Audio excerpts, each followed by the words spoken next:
नमस्कार, न्यूज मंच देख रहे हैं आप और मैं हूं विशाल वैभव। डोमिसाइल को लेकर लगातार देखा जा रहा है कि छात्र जो है कहीं ना कहीं आंदोलन कर रहे हैं और इसको लेकर छात्र नेता सौरभ कुमार ने जो है सरकार से बड़ी मांग की है और कहा है कि अगर डोमिसाइल लागू नहीं होगा तो बड़ा जो है आंदोलन किया जाएगा। तो क्या कुछ कहा है छात्र नेता सौरभ कुमार, आपको छोड़ जाते हैं उनके प्रतिक्रियाओं के साथ। बने रहिए न्यूज मंच के साथ। न्यूज मंच के लिए प्रदीप कुमार के साथ विशाल वैभव, पटना।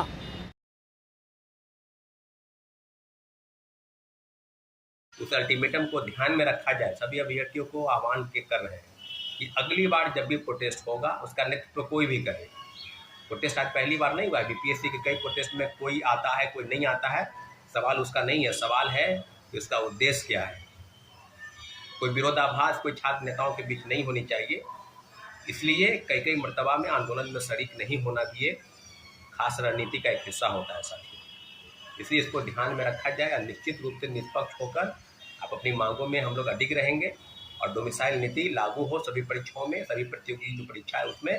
और निश्चित रूप से अगला जो अल्टीमेटम है कि मुख्यमंत्री जी से मिलकर ही आप लोग वापस आइएगा, अन्यथा यूं ही बरगला कर टिटपुंजी अधिकारियों को ज्ञापन सौंपने से कोई फल निकलने वाला नहीं है। आपका समय, आपका पैसा और आपका जो आपका जो ताकत है उसको कहीं ना कहीं जाया मत होने दीजिए। निश्चित रूप से मुख्यमंत्री से अगली बार जो मुलाकात होगी मुख्यमंत्री से या मुख्यमंत्री के बिहाफ में मुख्य सचिव से जरूर मुलाकात का प्रयास हम लोग का रहेगा और आपका रहेगा। इसीलिए धन्यवाद। रणनीति के तहत नेतृत्व करता चाहे कोई भी हो, उसका उद्देश्य स्पष्ट और साफ है। डोमिसाइल नीति पर बिहार सरकार अल्टीमेटम जारी करे, बिहार सरकार ऑर्डिनेंस पास करे और सभी परीक्षाओं में डोमिसाइल नीति लागू हो। धन्यवाद। नमस्कार साथियों, जय हिंद।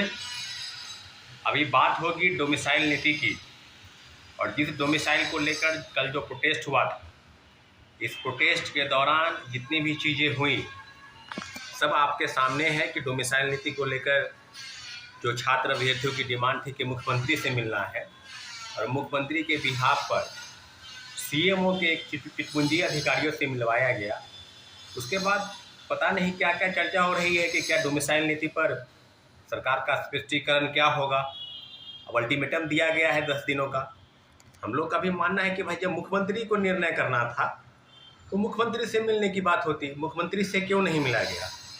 और जो मुख्यमंत्री से मिलने की जो जिद है उसको संभवतः अगले प्रोटेस्ट में बिल्कुल एनी हाउ उसको पूरा करवाना है कि मुख्यमंत्री से मिलना है तो मुख्यमंत्री से मिलना है। अगर मुख्यमंत्री जी नहीं मिलते हैं तो उनके बिहाफ में कोई उच्च स्तरीय अधिकारी यानी मुख्य सचिव रैंक के अधिकारी मिले, मुख्य सचिव मिले, कोई मंत्री मिले जो पूरी जानकारी मुख्यमंत्री को दे। इसका आश्वासन तो कम से कम स्पष्ट तौर पर मिलना चाहिए। अब डोमिसाइल नीति क्यों जरूरी है? क्योंकि लगातार जो बहाली है, शिक्षक बहाली के तीनों फेज निकल गए और उसकी डुगडुगी जो है चौथे फेज की बजने वाली है कि चौथे फेज की बहाली की प्रक्रिया शुरू होने वाली है। और डोमिसाइल नीति पर इसलिए ज़रूरी है चर्चा क्योंकि डोमिसाइल नीति कहीं ना कहीं बिहार के अभ्यर्थियों के लिए ज़रूरी था। और आपको बताते चले कि इसके पहले भी एक पहली बार प्रोटेस्ट नहीं हुआ है अभ्यर्थियों के साथ। अभ्यर्थियों के साथ हम लोगों ने भी डोमिसाइल नीति के जब लागू था और जिसको एकाएक हटाया गया, आपको याद होगा अगस्त महीने में इंडिया गठबंधन की बैठक होती है और उसके बाद महागठबंधन के नेता उस समय नीतीश कुमार भी थे, तेजस्वी यादव डिप्टी सीएम थे और एक बात की तरह एक निर्णय ऑर्डिनेंस में परिवर्तन करते हुए डोमिसाइल नीति को हटाया गया। शायद किन्हीं को प्राइम मिनिस्टर का कैंडिडेट बनना था यूपी के किसी सीट से। इस बात की चर्चा सभी लोगों में थी और दूसरे तरीके से जब ऐसा लगा कि चाचा प्राइम मिनिस्टर होंगे तो हम यहाँ मुख्यमंत्री बन जाएंगे, तो उस पर तेजस्वी यादव की भी स्वीकार्यता थी। लेकिन अब देखिए किस प्रकार से ये जो खेल चल रहा है, डोमिसाइल फर्जी सर्टिफिकेट बनाकर लोग बहाल हो गए हैं। कई अखबारों ने उसको प्रमुखता से छापा है कि कहीं 800, कहीं 1000, कहीं 2000 लेकर बिहार के अस्थायी निवासी का प्रमाण पत्र लेकर लोग शिक्षक बन गए और बने हैं क्योंकि बिहार में नौकरियों की बहार है। बिल्कुल सही बात है कि बिहार सरकार ने कई राज्यों से नहीं, केंद्र अगर सरकार से भी बात की जाए तो केंद्र सरकार से भी ज़्यादा नौकरी बिहार ने अकेले एकमात्र राज्य है जिसने दिया है और सबसे ज़्यादा बहाली हुई है वह शिक्षा विभाग में शिक्षकों की बहाली। लेकिन फिर बात होती है कि भाई आखिर बिहार के लोगों को नौकरी नहीं मिली, इसका तो खामियाजा बिहार के लोग उठाएंगे। तेजस्वी यादव आज फिर से गुमराह करने लगे अभ्यर्थियों को कि हमारी सरकार बनेगी तो तेजस्वी यादव जो है डोमिसाइल नीति की चर्चा। तो उस समय क्या हो गया तेजस्वी यादव को था जब आप डिप्टी सीएम थे? ये तो बात उसका समय भी होना चाहिए।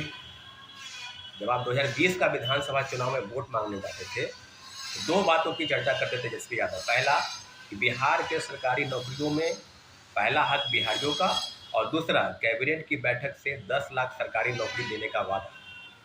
तो फिर 17 महीने और 17 साल के शासनकाल का आप लेखा जोखा डाटा पेश कर रहे हैं। फिर दोबारा छात्रों और युवाओं के बीच में आ रहे हैं कि डोमिसाइल नीति की चर्चा हम करने लगे। वही हाल कम्युनिस्ट पार्टी के नेता संदीप सौरभ का है। आखिर क्या वजह है भाई कि डोमिसाइल नीति की चर्चा फिर से करने लगे? हम लोग तो लगातार कह रहे हैं कि जब तीनों फेज की बहाली निकल गई फिर डोमिसाइल का डुगडुगी आप बजाने लगे। उस प्रोटेस्ट में हमारी भी गिरफ्तारी होगी तो कोई थी जो अगस्त महीने में हुआ था और डिटेन किया गया था हमारे साथी अभिषेक झा के साथ, मुझे भी। और पूरी तरीके से हर चीज़ों का आकलन अलग अलग तरीके से नहीं किया जाए। अब रही बात कि आंदोलन का नेतृत्व कौन कर रहा है, ये जरूरी नहीं है। आंदोलन का उद्देश्य क्या है? स्पष्ट है कि डोमिसाइल नीति लागू हो, सभी परीक्षाओं में सिविल सेवा को छोड़ दिया जाए। तो राज्य की सभी परीक्षाओं में, चाहे वो सिपाही की परीक्षा हो, चाहे दरोगा की परीक्षा हो, चाहे रिक्रूटमेंट की परीक्षा हो, चाहे लाइब्रेरी साइंस की बहाली हो जिसकी 65 सीट कैबिनेट से मंजूरी मिली है उसकी बहाली भी होगी, TRE 4 के साथ शिक्षक बहाली हो, सभी यानी सिविल सेवा को छोड़ दिया जाए। तो सभी प्रतियोगिता परीक्षा में 90% डोमिसाइल और 100% प्राइमरी एजुकेशन यानी 1 to 5 में। और हिंदी भाषा कई राज्यों में चले जाइए तो वहाँ के क्षेत्रीय भाषा का जानकार होना वहाँ के परीक्षाओं में अनिवार्य है, कंपलसरी है। चाहे तेलंगाना हो, तमिलनाडु हो, चाहे वो आंध्र प्रदेश हो, यानी दक्षिण के राज्यों में या कई राज्यों में वहाँ के स्थानीय भाषा का जानकार होना नितांत आवश्यक है। लेकिन बिहार सरकार ने इस नीति में परिवर्तन किया और बिहार की युवा, क्योंकि TRE 1 में जो डाटा आया है कि 17,000 महिलाओं में से जो 35% आरक्षण मूल कोटि बिहार के महिलाओं को मिलनी चाहिए, वो आरक्षण 53% और कहीं 71% को पार कर गया।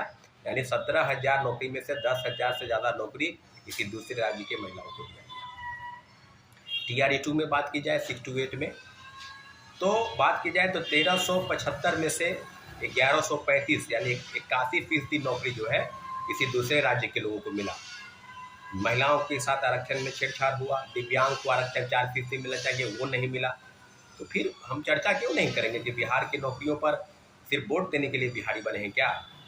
कि जब आप वोट मांगने आए तो हम लोग खुलकर आपको वोट दें, और डोमिसाइल और नौकरी के नाम पर फर्जी बहाली करके दूसरे राज्य के लोगों को आपने यहाँ मौका दिया।